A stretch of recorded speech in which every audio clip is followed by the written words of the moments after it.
Video देख रहे सभी स्टूडेंट्स को नमस्कार। इस वीडियो में हम बात करेंगे घूर्णी निर्देश तंत्र के अंदर लग रहे कोरियोलिस बल के बारे में।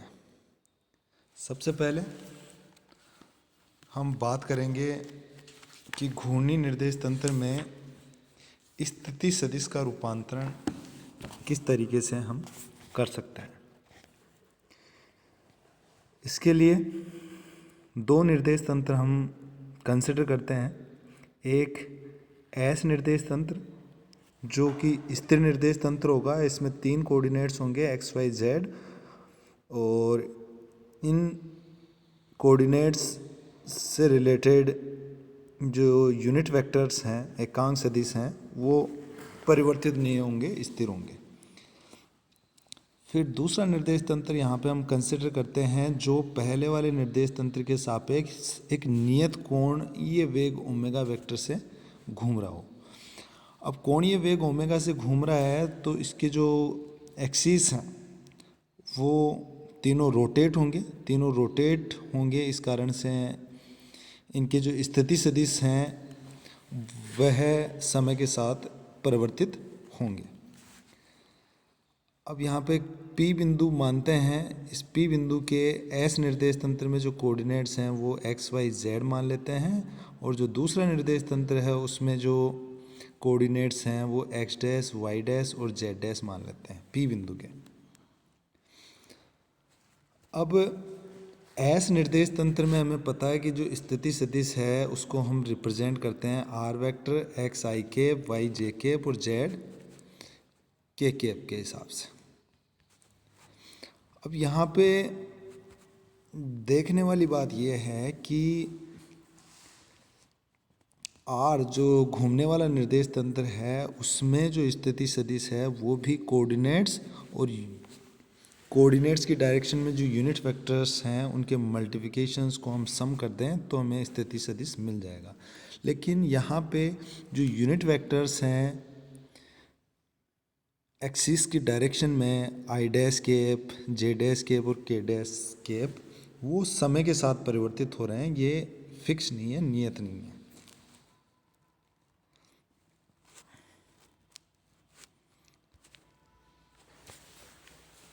अब क्योंकि ओरिजिन से जो P बिंदु है, ओरिजिन दोनों ही निर्देश तंत्रों का एक ही है, इसलिए जो स्थिति सदिश होगा P बिंदु का दोनों निर्देश तंत्रों में वो सेम होगा। इसलिए हम क्या लिखते हैं, R equals to R dash. दोनों निर्देश तंत्रों में कण का जो स्थिति सदिश होगा वो समान होगा। ये तो हो गया स्थिति के रूपांतरण समीकरण घूर्णी निर्देश तंत्र में। फिर हम वेग रूपांतरण समीकरण की बात करें तो इक्वेशन नंबर जो 3 है उसका समय के साथ अवकलन करते हैं, क्योंकि स्थिति सदिश भी जो यूनिट वेक्टर्स हैं, एकांक सदिश हैं एक्सिस की डायरेक्शन में, वो भी समय के साथ परिवर्तित हो रहे हैं। इसलिए समय के साथ अवकलन करने पर ये इक्वेशन हमें मिलेगी। एक्स डैश का भी होगा और आई डैश कैप का भी अवकलन होगा समय के साथ, नियत नहीं है यूनिट वेक्टर्स। अब ये जो इक्वेशन नंबर 4 आई है इसको हमें शॉर्ट फॉर्म में लिखना है। इसके लिए हम बात करते हैं कि एस निर्देश तंत्र में जैसे operator D by T T संकारक है, उसी तरीके से हम मान लें कि D dash by D T R निर्देश तंत्र में संकारक है। तो उस स्थिति में जो आर निर्देश तंत्र है उसमें कण का जो वेग है उसको हम D dash by D T are vector का डिफरेंशियल करके ऑब्टेन कर सकते हैं। तो ये जो पूरा का पूरा फॉर्मेट है उसको यहाँ पे हम रिप्लेस कर सकते हैं। D dash by D T के साथ में डिफरेंशियल कर रहे हैं हम आर वेक्टर का। ये रिप्रेजेंट करता है जो घूर्णी निर्देश तंत्र है, रोटेटरी रेफरेंस फ्रेम है, उसमें कण के वेग को, वी डैश वेक्टर। अब यहाँ पे जो इक्वेशन नंबर 4 है उसमें ये वाली जो टर्म आ रही है उसमें यूनिट वेक्टर्स का डिफरेंशियल है समय के साथ में। इसको भी हमें शॉर्ट फॉर्म में लिखना है। तो इसको शॉर्ट फॉर्म में लिखने के लिए हम एक यूनिट वेक्टर आर वेक्टर मानते हैं जो कि एक नियत कोणीय वेग ओमेगा से घूम रहा है। तो यूनिट वेक्टर के कोणे पे स्थित कण का जो रेखीय वेग होगा घूर्णन निर्देश तंत्र में, उसको हम लिखेंगे v वेक्टर इक्वल्स टू में ओमेगा वेक्टर क्रॉस में r वेक्टर। ये कण के रेखीय वेग को रिप्रेजेंट करता है। अब v हमें पता है किसका रेखीय वेग निकाल रहे हैं, यूनिट वेक्टर r वेक्टर के कोणे पे स्थित कण का। तो इसको लिख सकते हैं D R vector by D T omega vector cross में आर वेक्टर। अब ये जो इक्वेशन हमारे पास आई है इसमें आर वेक्टर की जगह पे हम रिप्लेस कर दें आई डैश कैप दोनों तरफ। तो इस तरीके से हम D I dash cap by D T का वैल्यू इन दी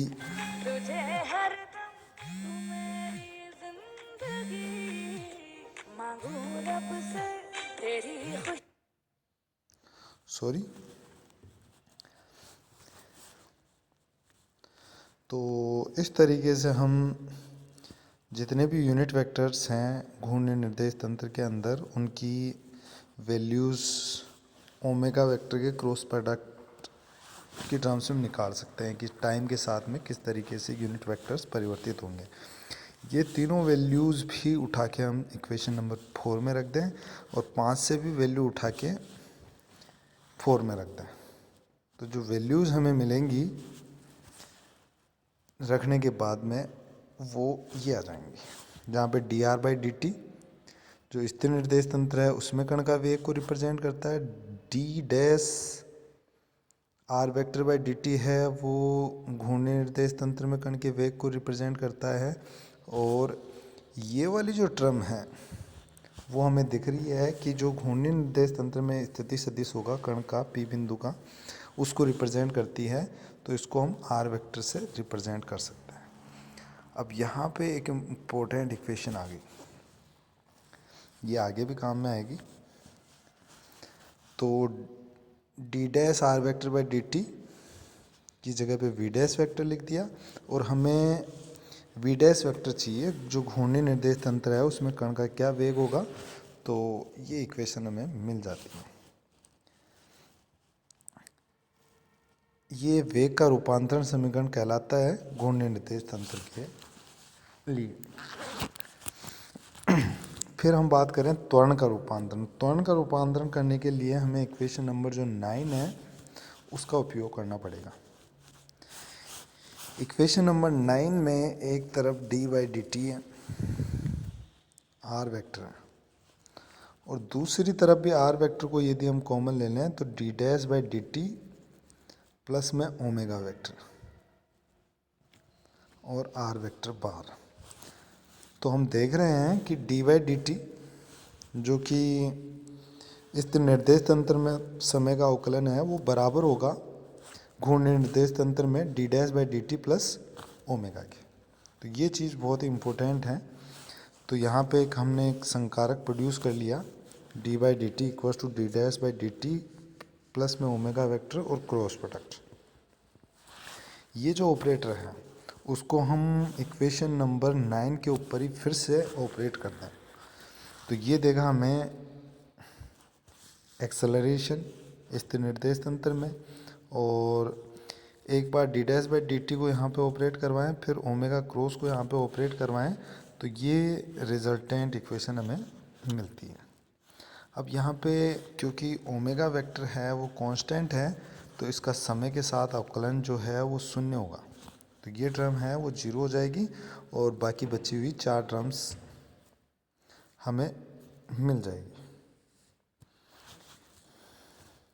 ये बीच वाली टर्म है 2 बार रिपीट हो रही है इसलिए 2 से मल्टीप्लाई करके लिख दिया है इसको।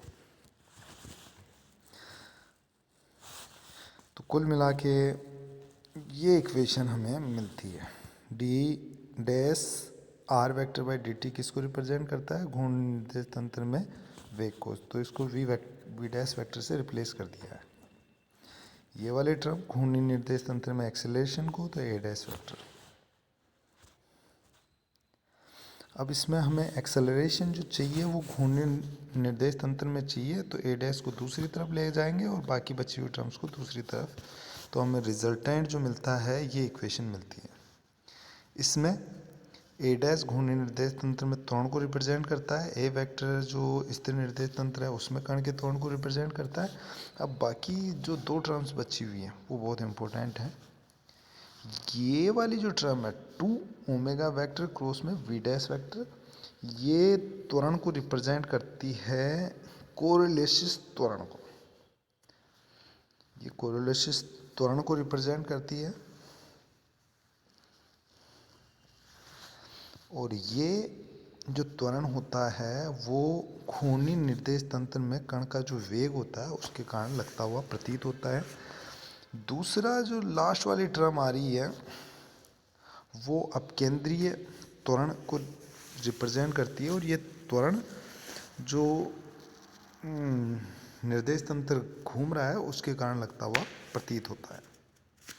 अब इक्वेशन नंबर 13 को कंप्लीट को m से गुणा कर दें तो जी जितने भी त्वरण हैं कण के द्रव्यमान से गुणा कर दें तो जितने भी त्वरण हैं वो फोर्स के अंदर कन्वर्ट हो जाएंगे।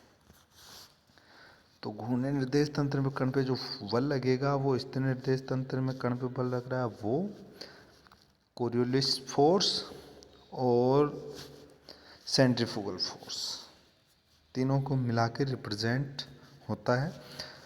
कोरियोलिस फोर्स कब लगता है?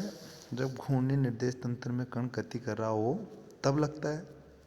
साथ ही जो अपकेंद्रीय बल है या सेंट्रीफ्यूगल फोर्स है वो घूर्णन निर्देश तंत्र पे कण पे लगता हुआ प्रतीत होता है। अब यहाँ पे कुछ कंडीशंस दी हुई है सिंपल सी, जिनको भी अपन देख सकते हैं। इनका ज़्यादा इम्पोर्टेंस नहीं है, केवल हमें यहाँ पे कोरियोलिस बल की जो इक्वेशन होती है वो निकालना ही इम्पोर्टेंट है। वीडियो देखने के लिए धन्यवाद। जय हिंद, जय भारत।